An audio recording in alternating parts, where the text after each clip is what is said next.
자, 이어지는 3교시입니다. 이제 3교시부터 정상적으로 우리 과목이 출발했습니다. 지금까지 법을 공부하면서 어떤 내용을 알아야 되는구나 이런 걸 공부하셨다면 29페이지 공인중개사법에서 법률 용어 익히기, 이제 여기서부터가 우리 단원입니다.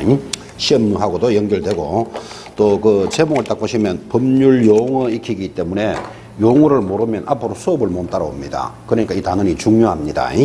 거기 2번 제목의 가운데 법률 용어 익히기, 용어의 동그라미 한번 해보시고 동그라미 딱 해놓고 옆에다가 크게 적습니다. 암기 이래 적으셔야 됩니다.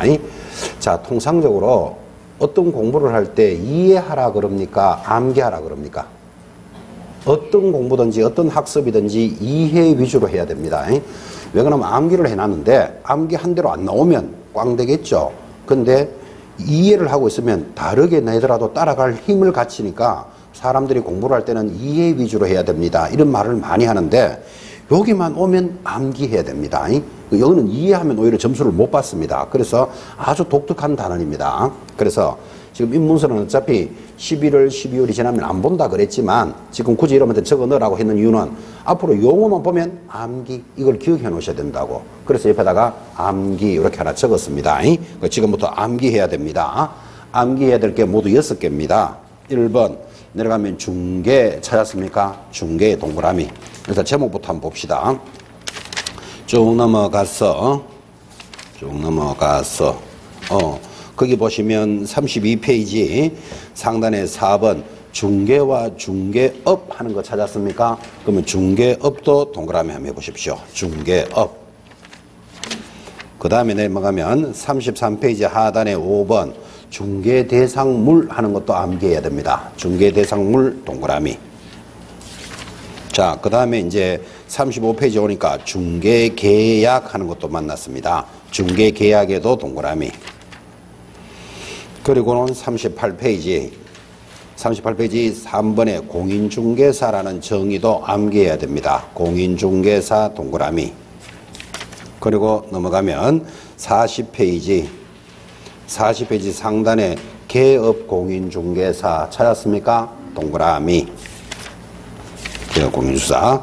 그 다음 44페이지 중개보조원 동그라미. 중개보조원 동그라미 합니까? 오른쪽 45페이지 6번에 보시면 소속공인중개사 동그라미. 소속공인중개사 동그라미 했습니까? 이제 마지막입니다. 넘어가면 7번 고용인 동그라미. 자, 지금 이제 한 7개 했습니다. 7개는 이해하면 안 되고 반드시 뭐 해야 된다? 암기해야 됩니다. 자, 순서가 지금 동그라미 했는 게 여러분들을 중개, 중개업, 개업, 공인중개사 이렇게 쭉 7가지를 읽어드렸는데 이거를 왜 이해하면 안 되고 암기해야 되는가를 가르치고 싶어서 순서를 다르게 공인중개사부터 먼저 공부하겠습니다. 어차피 법은 순서하고 관계없죠. 그래서 공인중개사로 공부하시면서 왜 이건 암기를 해야 되는구나를 한번 배우자. 그래서 순서를 다르게 공부합니다. 그래서 지금 공인중개사가 어디 있었습니까? 여러분들 공인중개사가 페이지 38페이지에 있습니다. 38페이지를 펴놓습니다. 자, 38페이지 공인중개사 찾았습니까? 자, 이거부터 암기하고 가자 이 말이에요. 순서를 다르게 공부하는 이유, 암기를 왜 해야 되는가 하면 이해하면 틀립니다. 자, 그러면 지금부터 공인중개사에 대해서 공부를 할 건데 공부를 잘하고 싶어서 이렇게 물어봅니다.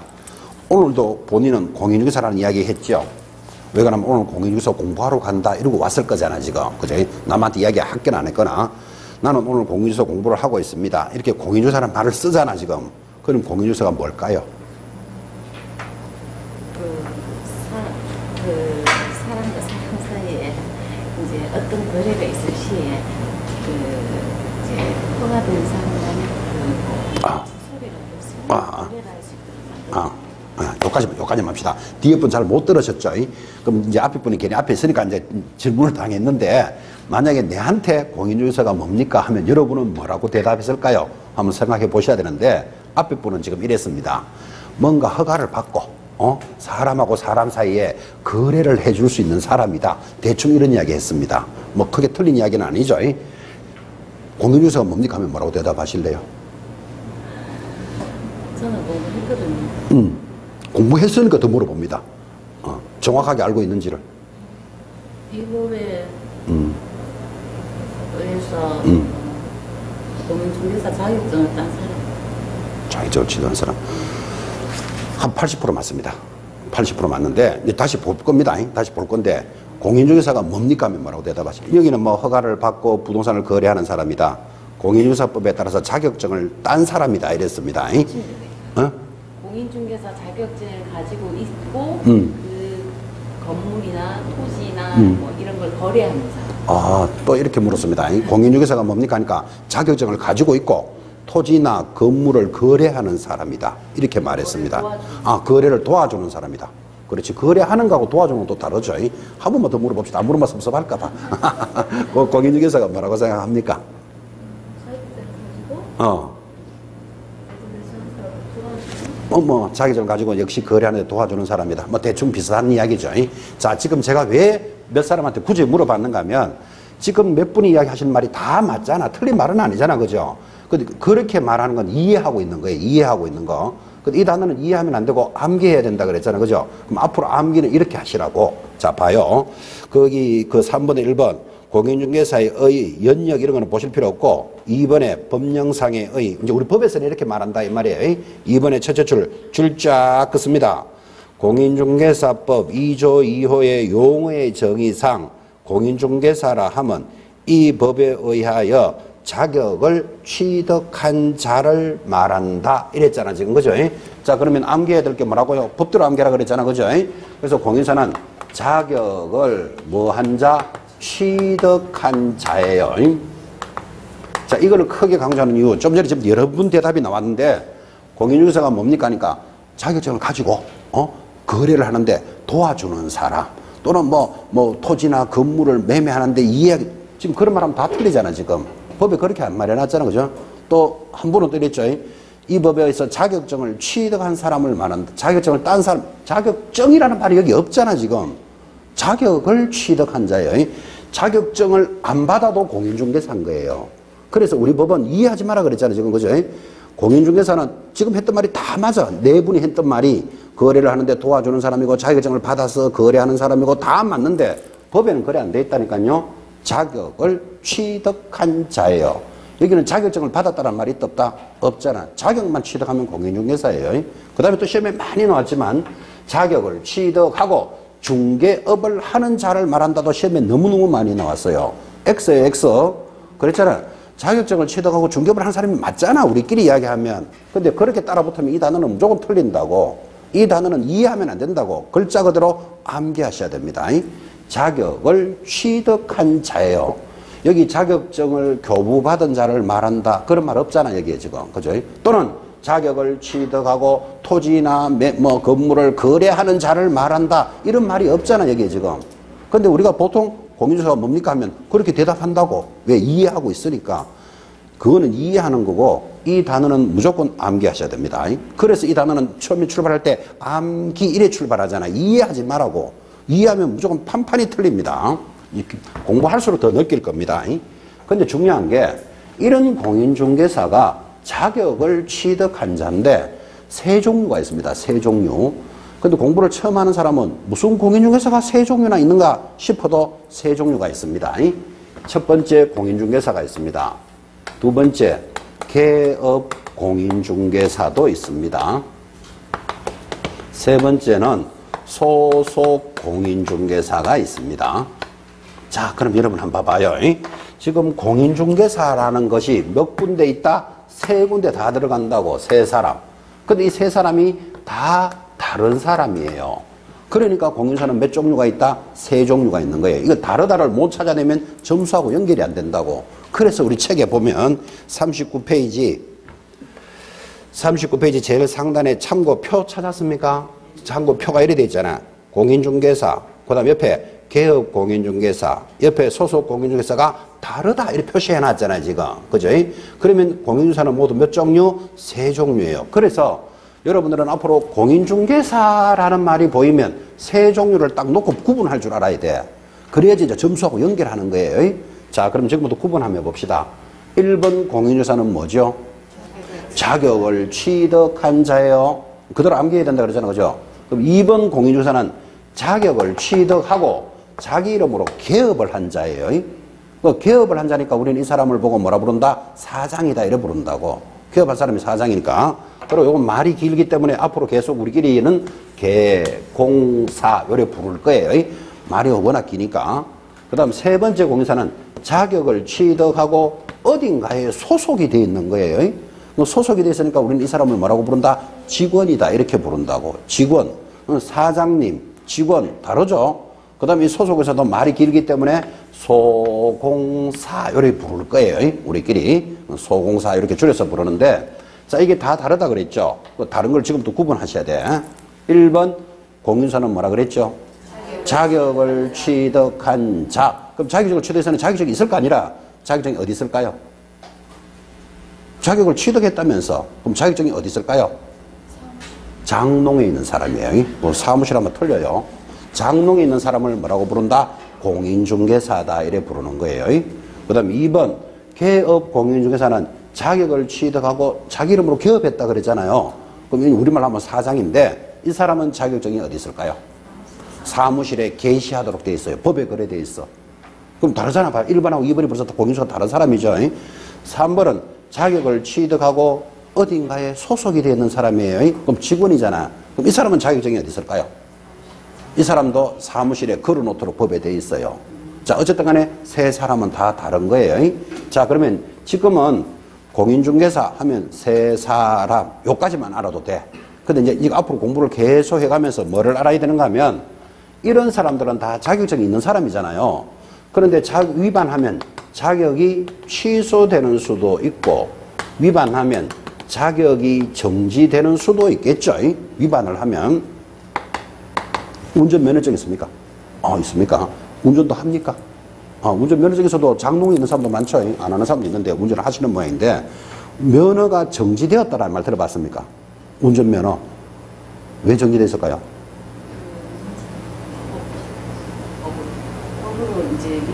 뭔가 위반했겠지. 그래, 위반하면 정지되겠죠. 근데 면허가 취소됐다는 말도 들어봤습니까? 왜 취소됐을까요? 위반을 더 세게 했겠지. 그 정도는 느낌 오죠. 자, 그럼 운전면허증도 정지되는 사람이 있고 면허가 취소되는 사람이 있듯이 공인중개사 자격증도 취소되는 사람도 있고 정지되는 사람도 있겠죠. 여러분은 자격증을 준비한 사람이기 때문에 이 두 가지는 시험에서 한 번도 빠진 적이 없습니다. 어떻게 되면 자격이 취소되는데 어떻게 되면 자격이 정지되는데 이거는 무조건 묻게 돼 있다고. 그 중요한 단어인데, 자, 이 사람들이 다 공인중개사 세 사람 자격증이 있는데 자격이 뭐를 위반해서 정지가 됐대. 뭐를 위반했겠지. 정지됐다 했을 때 공인중개사는 1번, 2번, 3번 중에 누구를 이야기할까요? 답은 3번만 이야기해요. 다른 사람은 정지가 안 돼요. 그죠? 그래서 앞으로 여러분들은 공인중개사가 뭐를 위반하여 자격이 정지되었다 하면 그 사람은 자동으로 소공사다. 이렇게 딱 붙어야 돼. 그래야 이게 점수가 해결이 된다고. 다시. 여기 자격 취소 사유가 있죠. 이 사람들은 다 자격증이 있는 사람이기 때문에 뭔가 위반하면 취소되겠지. 그러면 공인중개사가 자격이 취소됐다 할 때는 1번, 2번, 3번 중에 누구를 이야기할까요? 1번, 2번, 3번 전부 다를 이야기하는 거예요. 그 구분할 줄 알아야 된다고. 그 이제 공부를 하면서 이제 이거를 쌓아가야 된다고. 자, 여기는 1번이 자격증이 어디 있는 사람이라고 그랬죠? 장롱 속에 있는 사람이 취소되는 수가 있을까요? 그렇지. 빌려주거나 걸리면 취소되는 거예요. 장롱에 안 갖다 놓고 한 달에 얼마씩 받고 빌려주는 수가 있겠죠. 그거를 뭐라 부른다? 양도대여라 그래요. 그럼 이 사람 빌려주면 취소되겠지. 그 1번 취소되는 데 들어가 있잖아 봐요. 이 사람도 빌려주면 당연히 취소되겠죠. 뭐 물어나 마나. 3번도. 그래서 취소되는 공인사는 다 세 사람을 다 보고 이야기하는 거예요. 근데 자격이 정지되는 사람은 누구? 소공사만 정지돼요. 이게 이제 기초예요, 기초. 이 시험에서 작년에는 이렇게 나왔어요. 올해 말고 작년에는 소공사가 업무 정지를 받는다 이런 게 나와요. 소공사 업무 정지 안 받습니다. 뭐만 받는다? 자격만 정지되는 거예요. 근데 업무 정지하고 자격 정지는 다르죠. 업무는 일을 못하는 거예요. 그 영업이 정지되는 거고, 이거 자격은 자격증이 정지되는 거예요. 1년을 공부해도 이거 구분 안 하는 사람이 있어요. 업무 정지와 자격 정지를 못 알아듣는다고. 그냥 뭐 정지란다, 정지란다. 자꾸 이렇게만 가는 거예요. 다시 묻습니다. 업무 정지는 뭐라 그랬지? 영업이 정지되는 거, 영업을 못 하는 거예요. 자격 정지는 자격증이 정지되는 거예요. 구분해야 된다. 이 말이에요. 구분해야 된다고. 자, 그러면 공인중개사라는 단어는 여러분이 너무나 쉽게 말하잖아요. 나는 공인사 공부한다. 네 공인중개사 자격증 있나? 뭐 네 공인중개사 할 거가? 이렇게 여회사로 이야기하지만 우리가 아는 막연한 공인사를 이해하면 시험하고 연결이 안 된다고요. 시험하고는 연결할 때 뭐라고 하라 그랬죠? 공인사는 자격을 취득한 자예요. 종류가 몇 종류가 있다? 3종류가 있는데 3종류가 다 달라요, 이게. 그죠? 뭐 다른 거 지금 살짝 비교해 줬습니다. 자, 이제 기초를 하나씩 가는 겁니다. 아, 이거를 보니까 내가 이 단어는 마음대로 이렇게 혼자서 이해하면 안 되는구나. 글자 그대로 암기해야 되는구나를 지금 이야기하고 있는 거예요. 자, 공인중개사를 보면서 그거 하나 공부했다면 이제 앞으로 돌아가서 그래도 제일 중요한 게 29페이지예요. 그래도 제일 중요한 게 뭐다? 29페이지 1번의 중개. 그러니까 이제 용어 중에서 그래도 첫 번째가 제일 중요한 아니겠습니까? 우리는 순서를 다르게 공부하지만 중개가 뭘까요? 이렇게 가는데 오늘도 여러분들은 중개라는 말을 많이 씁니다. 아까 있잖아. 공인중개사 할 때도 중개라는 말이 들어가 있잖아요. 그죠? 그리고 아까 1교시, 2교시 때 계속 수업할 때 제가 이러잖아요. 이 법은 중개사법입니다. 자꾸 이런 말을 많이 했잖아. 거기도 중개라는 말이 들어가 있잖아. 그죠? 그래서 우리는 막연히 중개라는 말을 알고 있지만 법에서는 이렇게 정의를 내려놨다고. 뭐 법대로 가야 된다 이 말이에요 지금. 자, 정의 한번 봅시다. 제일 밑에 사전적 의미 해놓고 국립교육원 표준국어 대사전의 중개는 제3자로서 두 당사자 사이에 서서 이의를 주선하는 것을 의미하고 중개의 의미를 사전적으로만 볼 때 남의 이의를 주선하는 일이라고 하겠다.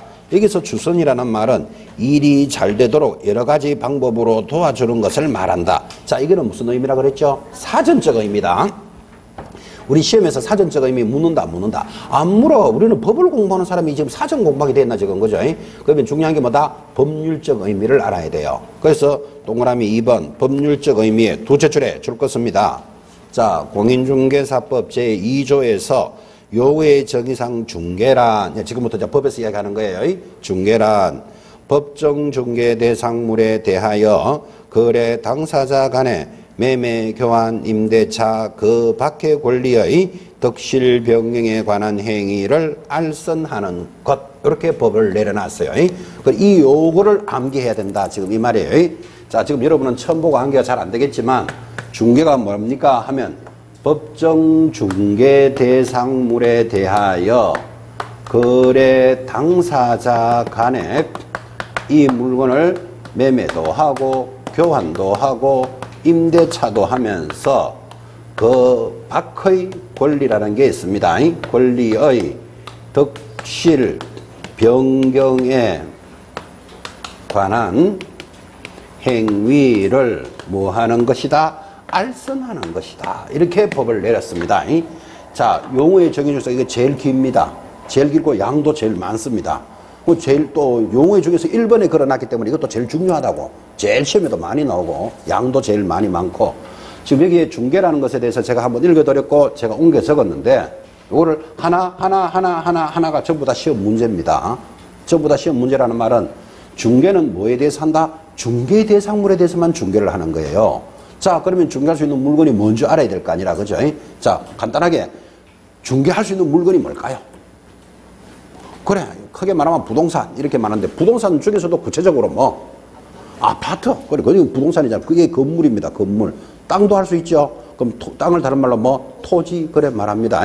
그런데 아파트 토지만 하는 게 아니고 상가도 할 수 있죠. 상가, 공장도 할 수 있죠. 또 뭐? 어? 빌라도 할 수 있죠. 빌라, 원룸도 할 수 있죠. 이런 것들을 자꾸 말해보면 이걸 다 묶으면 뭐다? 부동산이라고. 부동산. 그죠?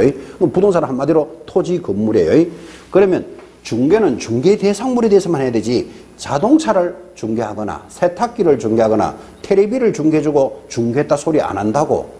그래서 중개할 수 있는 물건이 딱 정해져 있어요. 그거를 뭐라 부른다? 중개 대상물. 이거 중요하다 안 중요하다?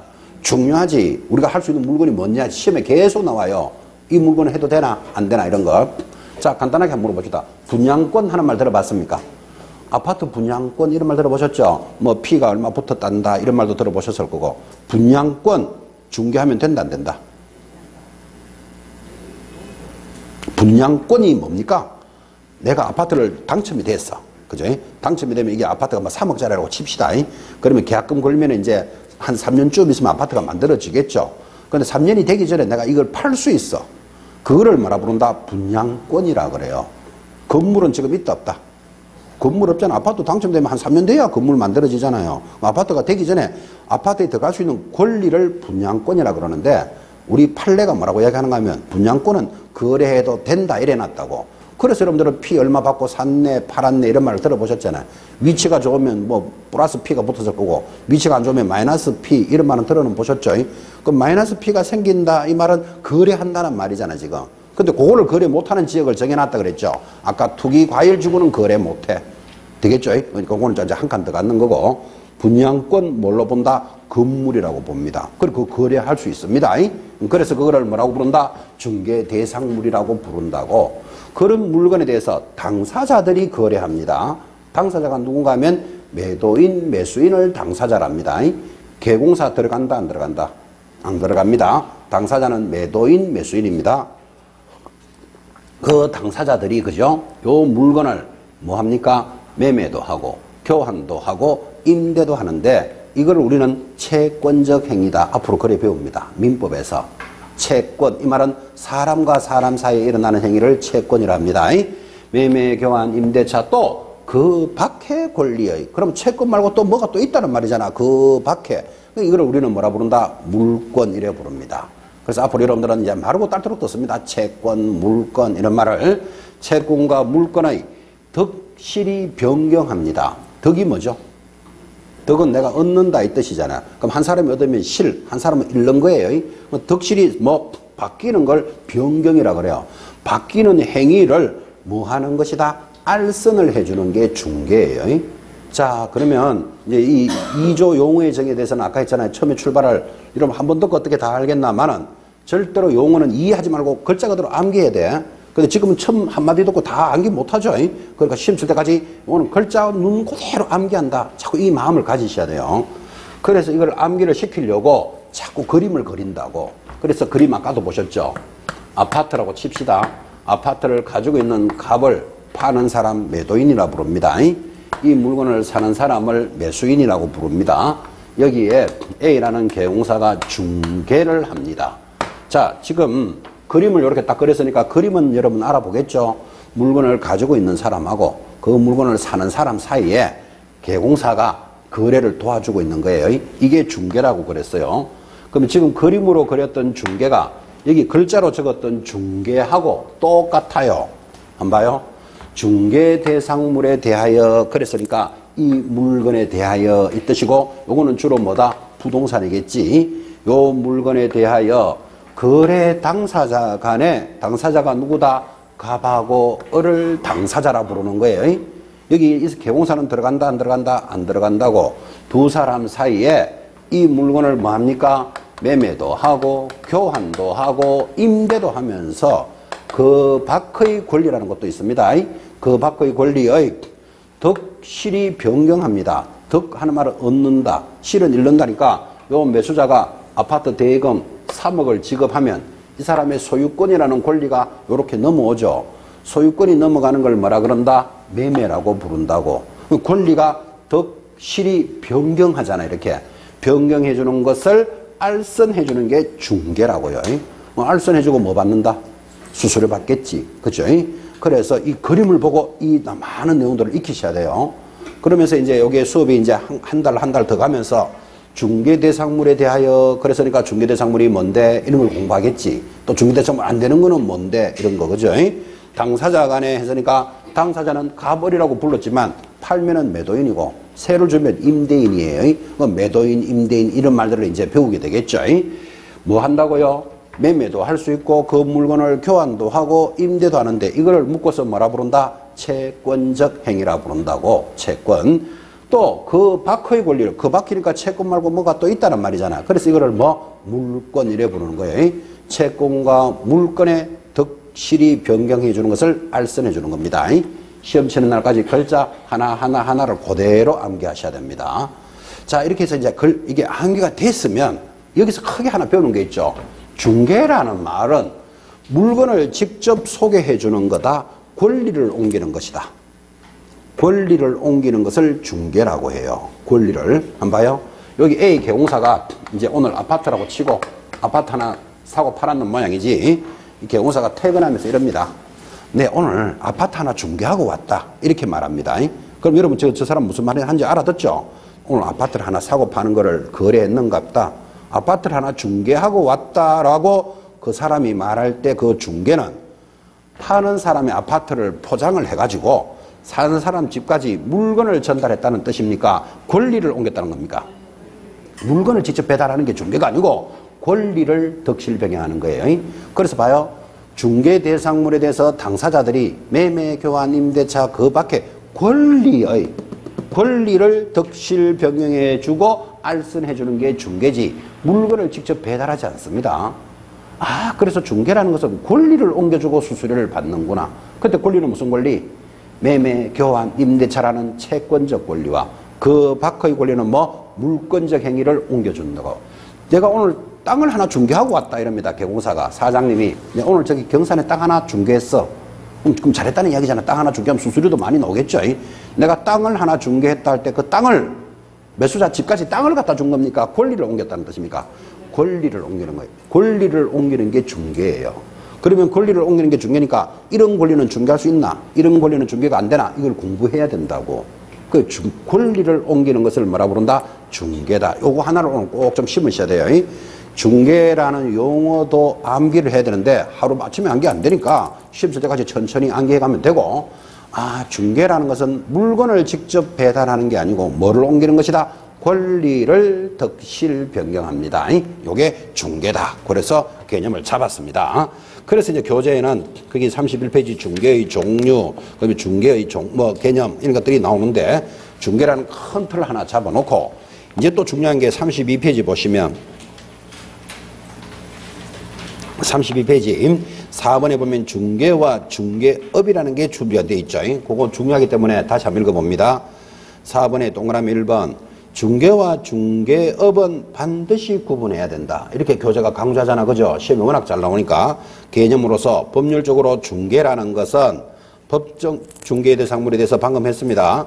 거래 당사자 간의 매매, 교환, 임대차 그 밖의 권리의 덕실 병행에 관한 행위를 알선하는 것이라고 규정하고 있지만, 자, 지금부터 이제 공부할 게 중개업이잖아요.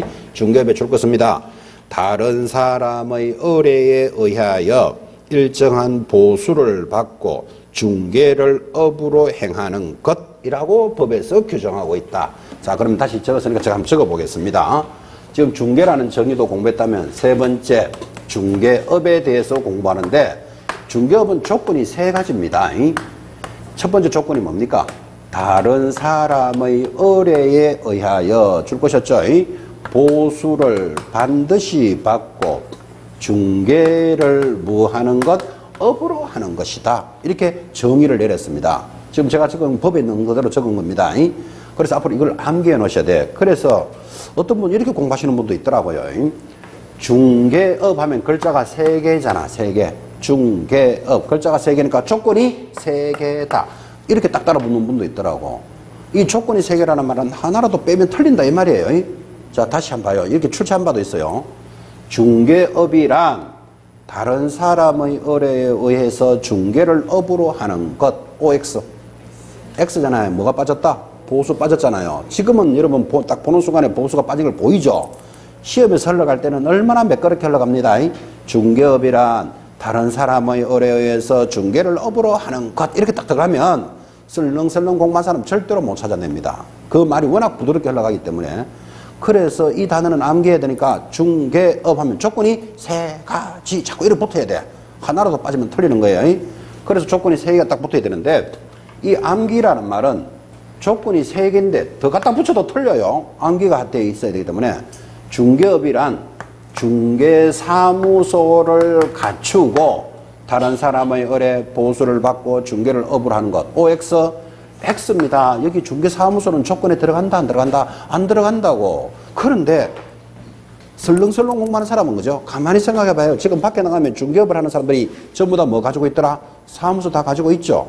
그리고 다른 사람은 의뢰에 대해서 보수를 받고 중개를 업을 하니까 중개사무소 같은 거를 쓱 갖다 놓으면 틀린 걸 못 찾아낸다고. 중개사무소는 중개업의 조건에 들어간다 안 들어간다? 안 들어가요. 사무소 없어도 얼마든지 중개업이 되는 거예요. 왜? 법에서 세 가지를 조건으로 딱 걸어놨잖아 지금. 그죠? 중개업을 하기 위해서는 그죠? 여러분 자격증을 딱 따면 자격증을 딴다고 바로 중개업을 할까요? 등록을 해야 될까요? 등록을 해야 됩니다. 나중에 이제 배우게 되는데 옛날에는 허가 받아야 돼요. 그 지금 허가가 아니고 지금 등록을 하는데 그러면 등록을 하고 중개업을 합니다. 지금 밖에 있는 사람들. 그러면 등록을 하면 뭐가 나올까요? 등록했다라고 등록증이 나와요. 등록증을 걸어놓고 영업하는 거예요. 그래서 시험에 이렇게 묻는다고요. 중개업이란 등록을 하고 다른 사람의 의뢰 보수를 받고 중개를 업으로 하는 것. 이렇게 시험에 나온다고요. OX. X라니까 여기 등록이란 조건이 어디 있는데? 그죠? 그럼 등록을 안 해도 뭐는 된다? 중개업은 되는 거예요. 근데 지금 현장에서 일하는 사람들은 전부 등록 다 하고 합니다. 그러니까 이런 문제가 나오면 틀린 걸 못 찾아낸다고. 중개업이란 등록을 하고 다른 사람의 의뢰 보수를 받고 중개를 업으로 하는 것 하면 맞다고 그냥 손 팍 찍는다니까 지금. 그죠? 등록은 조건에 들어간다 안 들어간다? 안 들어가. 그래서 이 단어는 이해하면 안 된다니까. 글자 그대로 암기할 것. 그죠? 지금 현장에서 중개사무소 다 갖추고 있나요? 중개사무소는 중개업의 요소도 아니다? 아닙니다. 등록이라는 것도 조건도 아닙니다. 여기다가 막 갖다 붙입니다. 시험에서.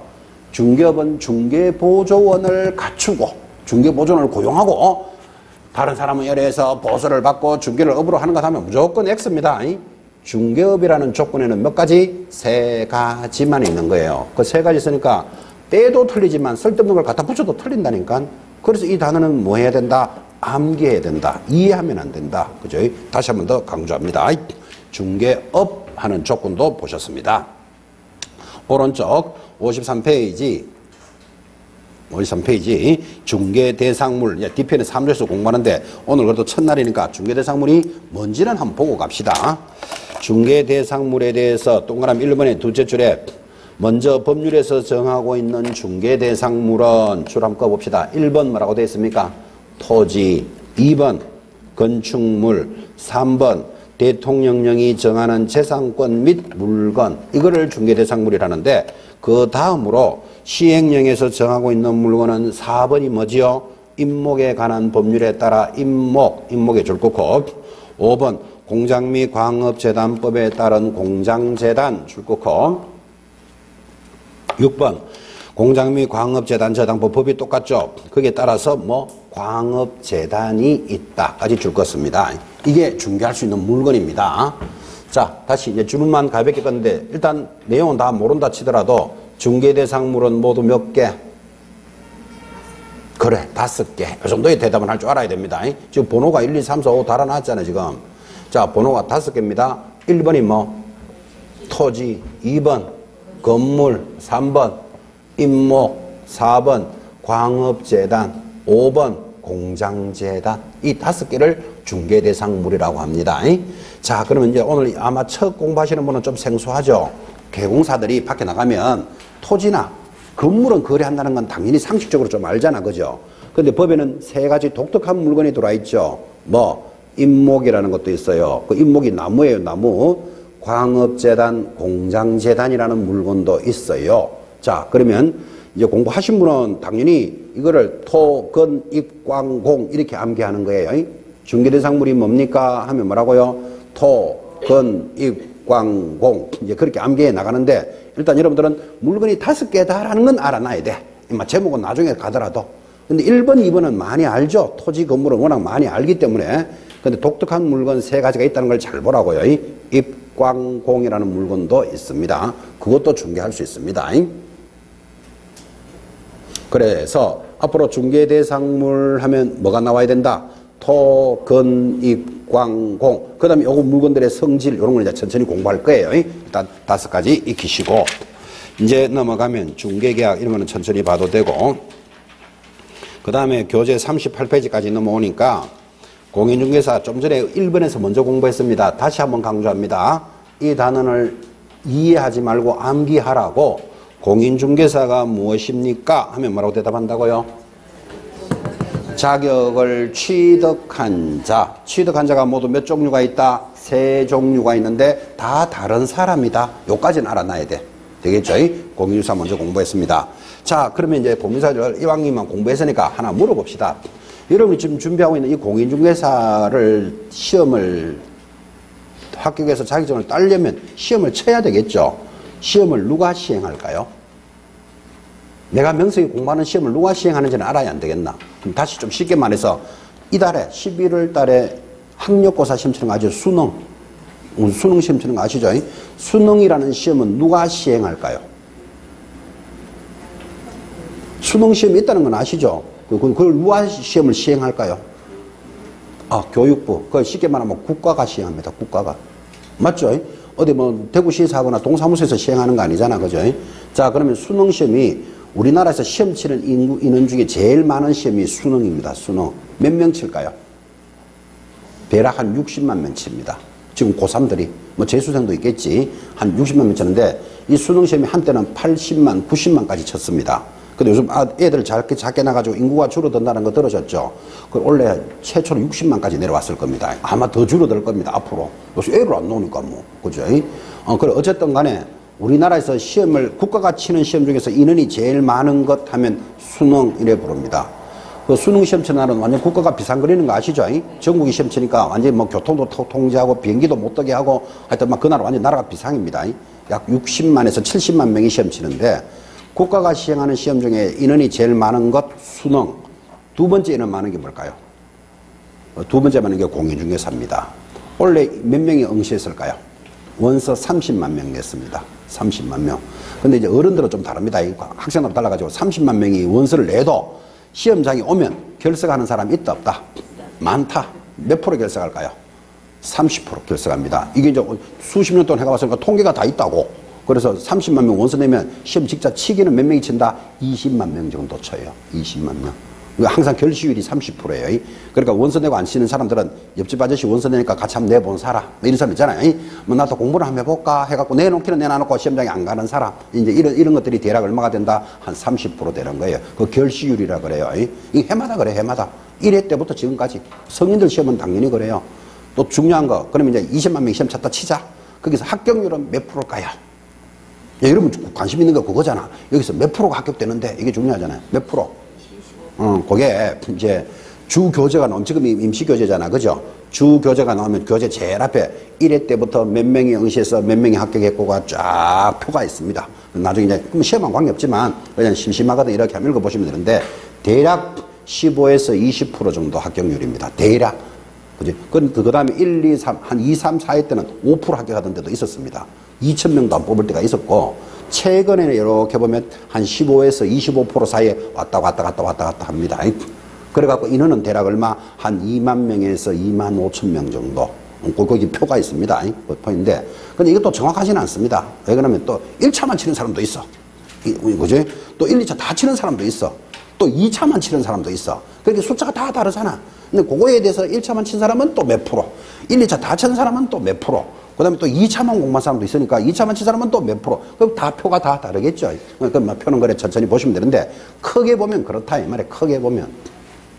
자, 크게 보면 대략 한 15에서 한 25% 합격률이라 그랬잖아요. 그죠? 그럼 그냥 이것도 뭐 1차만 친 사람, 2차만 친 사람, 1년 공부한 사람, 2종 다 다르니까 이걸 다 맞출 수는 없지만, 대략 한 20% 합격하는구나. 이렇게 이해하면 되는데, 그러면 100명 중에서 20%라면 20등 안에 들어가야 된다. 이 말이잖아요. 100명이 공부했을 때 20등 안에 들어가, 그렇게 25% 안에 들어가는 건데, 쉽다, 어렵다?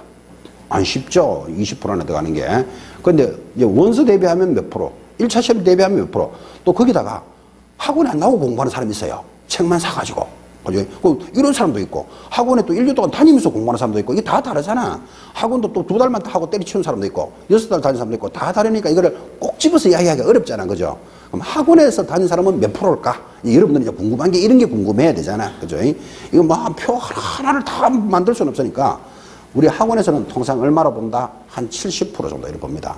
어떻게 하는가 하면, 이제 11월 달부터 와가지고, 시험 치는 날 끝까지, 아까 제가 하라 그랬죠. 뭐, 결석하지 말고, 이 시스템대로 꾸준히 공부한 사람이 몇 프로 합격했을까? 우리가 제일 관심 있는 게 그거잖아, 사실은. 뭐 원서 낸 사람 한 번만 해도 낸 사람도 있고 그냥 뭐 옆집 아저씨 내니까 낸 사람도 있고 이걸 다 너가 이야기할 수는 없으니까 그러면 대략 한 70%좀 이렇게 보는 거예요. 단 뭐 했을 때 결석하지 않았을 때 그죠? 이 성인들 공부기 때문에 2달 단위로 11월, 12월, 1월, 2월 2달 단위로 똑같이 계속 돌아갑니다. 왜? 성인들 아까 잘 잊어버린다 그랬죠. 잘 잊어버리니까 어떻게 해야 된다? 자꾸 넣어야 빠지는 건 빠지고 남아있는 건 남아있을 거잖아. 그죠? 2달 단위로 커리큘럼이 계속 돌아갑니다. 그건 앞으로 계속 다녀보면 압니다. 어쨌든 간에 한번 11월, 12월 듣고 아이고 나는 이 공부가 내 체질이 아니구나. 평가할 필요 없다고. 들어봐야 한다고. 그죠? 그래서 11월, 12월 아까 뭐랍니까? 입문 과정이라 그러잖아요. 입문. 그죠? 그럼 1, 2월부터 기본 과정 이제 출발해요. 2달 단위로 똑같은 말이 똑같이 진행됩니다. 자, 그러면 이렇게 준비하고 있는 이 시험을 이제 중개사 시험을 누가 칠까요? 내가 이거 물으려다가 옆으로 많이 가버렸는데 수능 시험은 교육부, 국가가 친다면 중개사 시험은 누가 칠까요? 이런 이제 명색이 내가 치는 시험은 알아야 돼, 안 되겠어요? 다시. 의사 자격시험 있는 거 아시죠? 의사 자격시험 누가 칠까요? 의사 시험을 쳐가지고 합격했다 이런 말 들어보셨죠? 그거 누가 칠까요? 보건복지부 장관이 시험 시행합니다. 그래서 의사 시험에 합격하면 누구로부터 받는다? 보건복지부 장관한테 합격증 받습니다. 약사 시험이 있다는 거 아시죠? 약사 시험 누가 시행할까요? 보건복지부 소관입니다. 그래서 여러분 약국에 가보면 약사 면허증 보면 보건복지부 장관 이런 거 걸어놨어요. 그 사람한테 받았기 때문에. 그러면 의사시험이나 약사시험은 보건복지부에서 시행한다면 공인중개사 시험은 누가 시행하느냐. 지금 이거 이야기하려고 옆으로 많이 간 거예요. 누가 하는 거 한번 봐요. 오른쪽 39페이지 상단에 2번 찾았습니까? 공인중개사 시험의 시험 주체, 자격시험의 시행 주체는 원칙적으로는 누구? 시도지사 동그라미 이나 예외적으로 누가 시행한다? 국토교통부 장관이에요. 이건 시험에서 중요한 거예요. 여러분들은 이제 이렇게 말해야 되죠. 오늘 공부하러 오셨는데 이 시험을 누가 칩니까? 하면 뭐라고 대답합니까? 원칙적으로는 시도지사, 예외적으로는 국토장관 이렇게 대답하셔야 되는데 제가 예전에 안 물어봤어요. 앞에 공부하는 사람한테 오늘 공부하러 오셨는데 이 시험 누가 칠까요? 하고 물어보니까 그분이 학원에서 이렇게 아이고 학원에서 시행할 것 같으면 내일부터 자격증 하나씩 주지. 이쁜 사람마다 먼저 그죠? 뭐 이렇게 막 공부시키고 이렇게 해야 될 필요 없죠. 학원에서 시험 치는 게 아니고 어디서 시험 친다고요? 원칙적으로 시도지사가 예외적으로 국토장관인 거예요. 내가 그렇게 대답한 사람 봤었어요. 학원에서 시험 친대. 그럼 내 속으로 원래 되겠나 이 생각했어요. 그 사람 듣는 데는 말 안 했지만 그래서 명색이 내가 치는 시험을 누가 친 건지 알고 살아야 돼요. 원칙적으로 누구? 시도지사. 예외적으로 누구? 국토장관. 기억해 놓으셔야 됩니다. 내가 시험 치는 것에 대한 사유는 알아야 된다. 그 다음에 쭉 내려가면 비교적 중요한 거 4번에 자격 취소 사유 보이시죠? 아까도 살짝 이야기했지만 자격이 취소되는 사람은 1, 2, 3번이 다 취소된다 그랬죠? 어떻게 하면 취소된다? 거기 사유가 쫙 있다고. 자격 취소 사유는 시험에서 빠진 적이 한 번도 없어요. 이런 것들은 나중에 이제 암기법 해가면서 막 암기하도록 만들어요. 취소 사유가 있다는 것만 보시라고. 그렇죠? 그 다음에 넘어가면 40페이지 이제 세 번째죠. 네 번째 정의 개업공인중개사가 있습니다. 자, 개업공인중개사는 말이 기니까 개공사 이렇게 공부하는데 개공사가 누굽니까? 하면은 법에 이렇게 되어 있습니다. 4번에 1번 공인중개사법상 개공사란 공인중개사법에 의하여 줄짝 가야 됩니다. 사무소 개설 등록한 자를 말한다. 이거 암기하셔야 됩니다. 개공사는 뭐라고요? 사무소를 개설 등록한 자다. 이렇게 돼 있잖아요. 이거 시험에 얼마나 자주 나왔겠어요? 개설 등록을 하고 중개업을 영위하는 자를 말한다. X. 등록증을 교부받은 자를 말한다. X. 등록을 하고 부동산을 거래하는 자를 말한다. X. 전부 다 X입니다. 근데 우리가 가만히 이해하면 다 그 말이 맞다고. 등록을 하고 중개업을 하는 자가 등록증 받은 자가 다 개공사지만 법에는 그래 안 돼 있다니까요. 법에는 뭐라고 되겠다? 개설 등록한 자예요. 그 등록만 딱 하면 그 사람을 뭐라고 부른다? 개공사 이렇게 부르는 거예요. 그래서 이 단어는 이해하지 마라 그랬습니다. 용어는 암기해야 된다. 등록증을 교부받은 자를 말한다. X. 등록증을 교부받고 부동산을 거래하는 자를 말한다. X입니다. 글자 그대로 암기하셔야 됩니다. 등록한 자. 그런데 이 등록한 자가 종류가 여러 종류가 있습니다. 2번에 동그라미 1번 중간에 들어오면 개인인 개공사 찾았습니까? 개인인 개공사의 줄 하나 쫙 끊고 오른쪽에 올라가시면 법인인 개공사 줄 쫙 끊고 그런데 등록한 자가 두 종류가 있네. 한 종류는 뭐 개인, 하나는 뭐 법인 이렇게 있구나. 법인은 여러분이 생각할 때는 회사를 차렸다고 생각하면 됩니다. 밖에 나가면 이런 거 동성로 중개 주식회사 혹시 이런 거 봤습니까?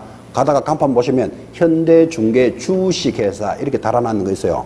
그거를 뭐라고 부른다? 법인 그렇게 부르고 법인 말고는 나머지는 다 뭐다? 개인 이렇게 부르겠지. 그죠? 그래서 개공사는 법인으로 되어 있는데 앞으로 이 자리에 계시는 여러분들은 만약에 내가 자격증을 따면 나 법인을 하나 차리고 싶어. 이런 분이 반드시 나옵니다. 왜냐하면 법인은 시험에서 중요합니다. 그 법인이 왜 중요한가 하면 세상이 바뀌기 때문에 그래요. 이렇게 이야기할까요? 옛날에 여러분 어린 시절에 골목마다 구멍가게 있었는 거 아십니까? 뭐 구멍가게 모르는 사람도 지금 많을 겁니다. 지금 하여튼 그 눈깔 사탕 사 먹고 하는 데가 구멍가게가 있는데 그 구멍가게가 골목마다 있죠. 근데 그게 싹 바뀌어갖고 뭘로 바뀝니까? 슈퍼가 들어오는 걸 보셨습니까? 그런 슈퍼가 하나 딱 만들어지면 구멍가게 몇 개가 싹 없어지죠. 그리고 슈퍼는 구멍가게보다 좀 이렇게 유통이 좀 더 활발하죠. 더 크죠. 뭐 가격도 좀 싸고 물건도 더 많고. 그랬던 슈퍼가 지금 뭘로 바뀝니까? 뭐 이마트 이런 게 바뀌잖아. 그죠? 그 이마트가 하나 들어오면 뭐 동네 2km 안에 슈퍼가 다 문 닫는다 이런 말도 들어보셨죠?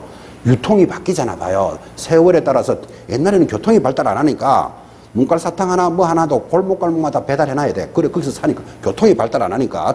근데 지금은 교통이 발달해서 사람들이 소녀차 타고 휙 가쁘니까 구멍가게에서 살 일이 있다 없다? 없지. 그러니까 이제 유통이 달라지는 거예요. 그래서 구멍가게가 있던 것이 뭘로 바뀌고 슈퍼가 되더니만 슈퍼가 이제는 대형 마트로 바뀌잖아요.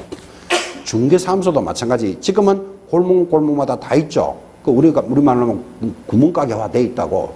이 구멍가게화 돼 있으니까 이게 경쟁이 너무 치열해. 그죠? 그래서 이게 거래하는 데 대해서 여러 가지 문제도 생기니까 요게 싹 뭘로 바뀌어야 된다? 슈퍼로 바뀐다고. 그 슈퍼로 바뀌는 걸 뭐라 부른다? 법인이라고 불러요. 법인으로 가다가 이 법인이 이제 나중에 또 대형 마트로 가겠지. 그럼 뭐 삼성전자 이런 데서 지금 반도체만 만드는 게 아니고 중개업을 할지도 우리는 모르겠지.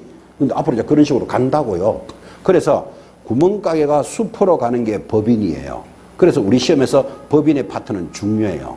법인에 관련되는 업무, 법인을 만드는 절차, 법인이 하는 일 이런 것들은 시험에 잘 나온다고. 슈퍼로 가는 과정이기 때문에. 그래서 여러분들은 개공사는 등록한 자를 말하는데 두 종류가 있다. 하나는 뭐 법인이 있고 하나는 개인이 있다. 근데 둘 다 중요하지만 법인도 앞으로는 중요하게 취급한다. 자꾸 이렇게 느낌을 가지시라고 슈퍼마켓 이야기를 하는 거예요. 유통구조가 달라진다. 이런 말도 한번 느껴보셔야 됩니다. 자, 개공사 보셨다면 이제 넘어가서 그 사람들의 권리와 의무 이런 건 양이 많습니다. 다 공부해야 될 것들. 44페이지 넘어갑니다. 반드시 알아야 될 용어 중개보조원 들어왔습니다. 자, 중개보조는 아까 이렇게 살짝 공부했죠. 자격증 없이 일하고 있는 직원을 중개보조원이다 그랬죠. 그거는 이해하려고 시킨 말이고 암기는 이렇게 하셔야 됩니다. 거기 위에서 두째 줄에 보시면 자, 소공사는 자격증을 가진 자로서 업무를 수행하거나 보조하는 자인데 셋째 줄에 중개보조원은 지금부터 설명합니다. 줄짝 긋습니다. 공인중개사가 아닌 자로서 개공사에 소속되어 중개 대상물에 대한 현장 안내 및 일반 서무 등 개공사의 업무와 관련된 또 줄 거야 되죠.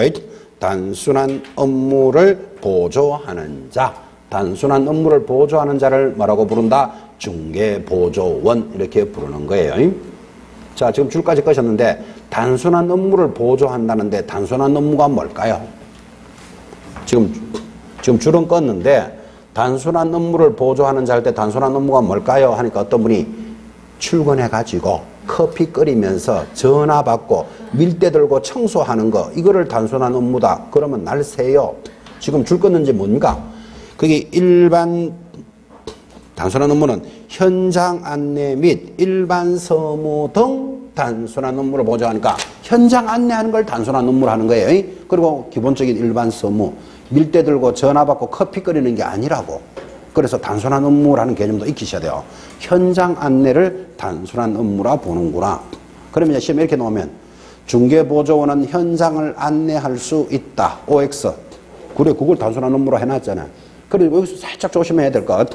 이 아파트를 소개해 줄 수 있겠죠. 현장 데리고 가가지고 이 아파트는 15층 중에 12층에 있으며 뭐 시세는 어떻고 앞으로 전망은 어떻고 뭐 이렇게 지하철하고는 몇 미터 거리에 있고 이렇게 설명하겠죠. 요까지는 해도 되는데 설명을 하고는 설명서를 작성하면 걸려요.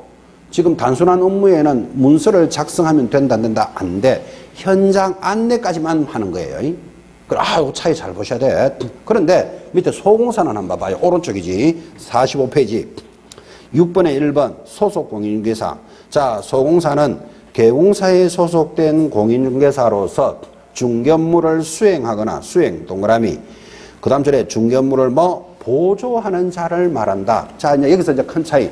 중개보존에 많은 내용이 있지만 중개보존하고 소속공사 차이점이 뭐죠? 중개보조원은 보조만 하는 자잖아. 단순한 업무를 보조만 하는데 소속공인사는 뭐도 들어있죠? 수행도 하고 보조도 하잖아. 그럼 여기 수행이 들어간다는 말을 잘 보셔야 된다고. 그럼 수행이라는 말은 뭐다? 문서를 작성하는 거예요. 아, 그러면 여기서 하나 배울 수 있는 거. 중개보조원은 뭐만 해야 된다 그랬죠?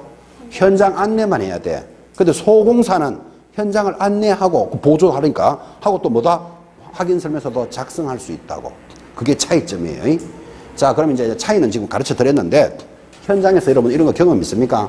중개보조원이 아파트를 잘 설명했습니다. 그러면 손님이 마음에 든다. 마음에 들 수 있겠지. 그럼 마음에 든다 하면 뭐가 들어온다? 계약서 작성하겠죠. 중개보조원이 작성하는 걸 본 적이 있느냐고. 못 봤습니까?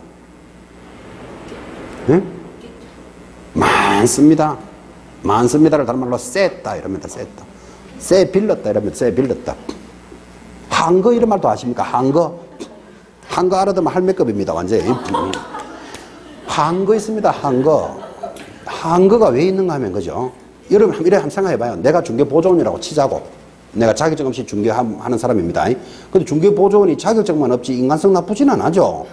중개보조원이 자격증만 없지 일도 더 잘하는 사람이 있습니다. 더 부지런하고 더 고객관리 잘하고 중개업을 잘하는 사람 많습니다. 지금 밖에 나가면.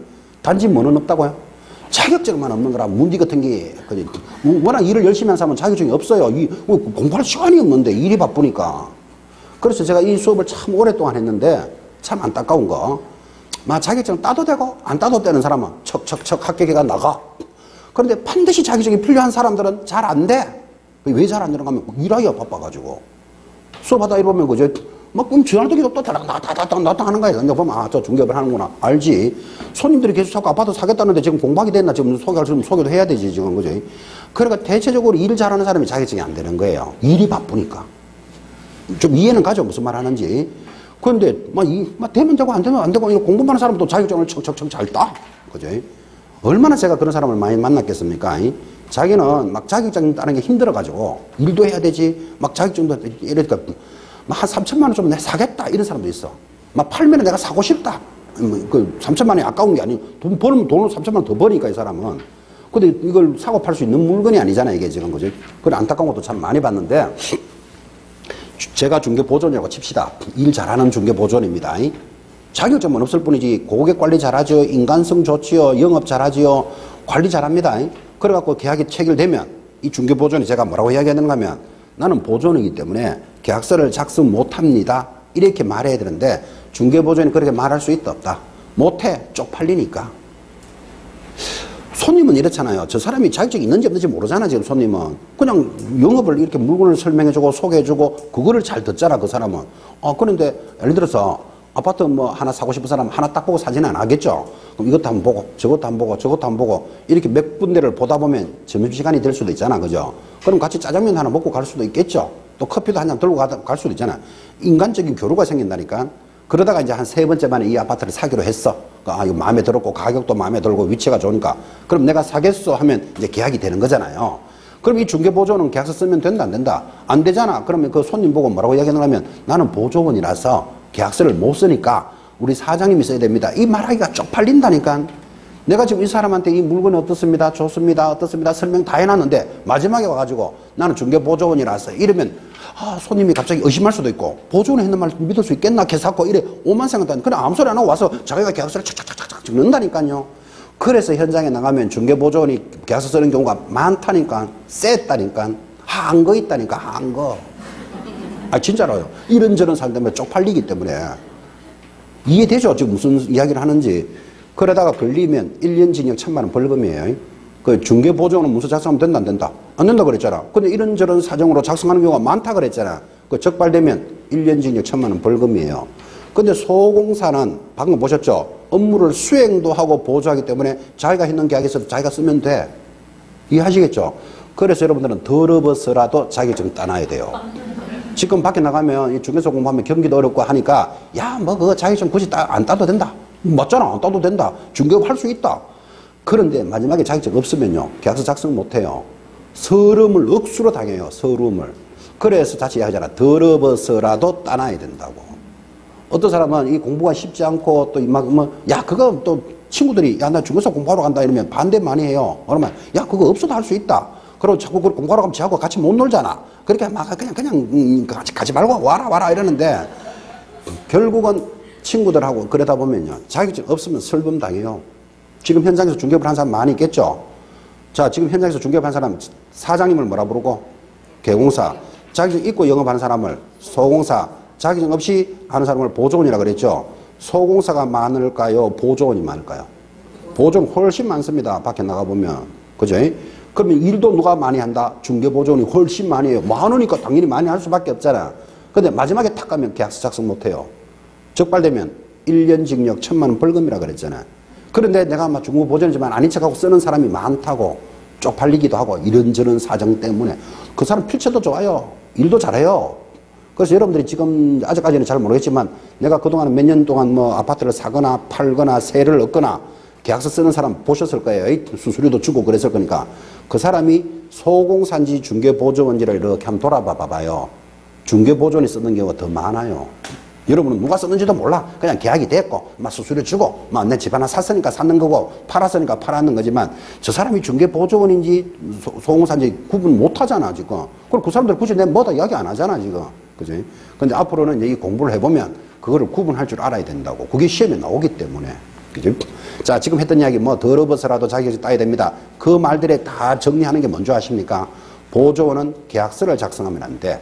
그죠? 단순하게 현장 안내만 해야 되는데 소공사는 작성도 할 수도 있다라고 아까 들으셨잖아. 그죠? 앞으로 또 이런 것도 있습니다. 오늘은 용어를 그까지만 공부하면 되는데 부동산을 영업하려면 광고하겠죠. 광고할 때 중개보조원, 소공사 광고 못하도록 해놓습니다. 그런데 이제 개공사 사장님은 광고할 수 있지. 영업하려면 광고해야 되잖아. 그죠? 그러니까 중개사법이 앞으로 개공사만 부동산 광고할 수 있다. 이렇게 법을 딱 만드니까 소공사나 중개보조원이 펄쩍 놀랐겠죠.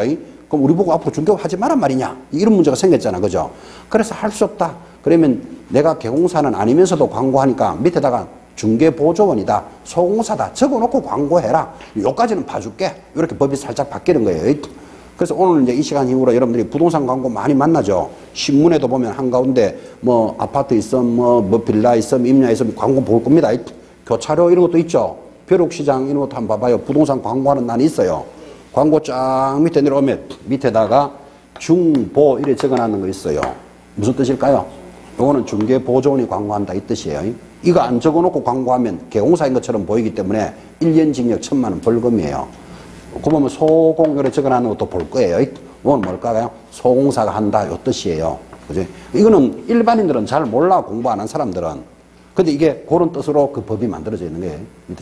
이 중보도 제가 어떤 신문에는 보니까 한자로 중보 이렇게 적어놨어. 일반인들은 이건 무슨 글자인지 안다 모르다 절대 몰라. 근데 중개보조니까 이야기가 쪽팔린다 이건 말이야 이게. 그래서 이래 적어놓은 것도 신문에 가끔 봐요. 여러분들은 중보. 결국은 자격증 없으면 서름당해요. 그래서 어차피 오늘 이제 내년 시험을 위해서 첫 출발하셨잖아요. 여러분 그죠? 그럼 오늘 첫날 만나는 여러분이 제일 합격에 가까운 거예요. 2달 단위로 계속 돌아간다 그랬죠. 그죠? 그럼 여러분들 지금 들었던 거를 1월달 되면 또 그대로 다시 하면 해요. 3월달 되면 또 해요. 계속 반복해 가는데 처음 온 사람이 제일 빠르잖아 일단. 그죠? 그래서 합격권이 제일 높은 사람이 여러분들이니까 내가 먼저 왔다고 높은 게 아니고 중요한 게 뭐다? 결석을 안 해야 된다고. 그죠? 그래서 오늘 3시간에 동안 막 다 묶어버리면 쪽팔리니, 한건이, 뭐, 쎄 빌렸니, 오만 소리 다 정리하더라도 여러분 오늘 하나 가져가야 될 게 뭐다? 결석하지 말. 중개사법은 특히. 그죠? 이 과목에서 고독 좀 해야 자격증을 손에 쥡니다. 그래서 오늘 이제 이렇게 마무리하면서 아, 용어를 이렇게 공부하면서 자격증을 어떻게 따야 되는구나. 그리고 이 시험은 누가 진행하는구나. 이런 정도도 배우신 거예요. 그 다음에 용어도 그냥 지금까지 공인중개사 그냥 설렁설렁히 알고 있는 거하고 시험은 달라요. 글자 그대로 암기해야 돼. 글자 그대로. 하루아침에 암기 안 되니까 이제 시험 때까지 하나씩 암기해 나가겠죠. 그죠? 그런 것들을 배운 시간입니다. 개공사까지 했고 이제 다음 주에 오시면 48페이지 한번 보십시오. 다음 주 수업 예고입니다. 48페이지 보니까 거기 1번에 1번 상관니까 등록과 결격사유라는 게 보이시죠? 자, 이 결격사유가 뭐냐 하면 아무리 자격증이 있어도 중개업을 못하는 사람이 있어요. 참고로 여러분 내가 자격증을 땄는데 중개업을 못하는 경우가 언제일까요? 내가 자격증을 땄다고 치고 첫째, 맛이 갔는 사람 중개업 못해요. 하늘 쳐다보고 입 벌리고 이래 1시간씩 웃는 사람이 있어요.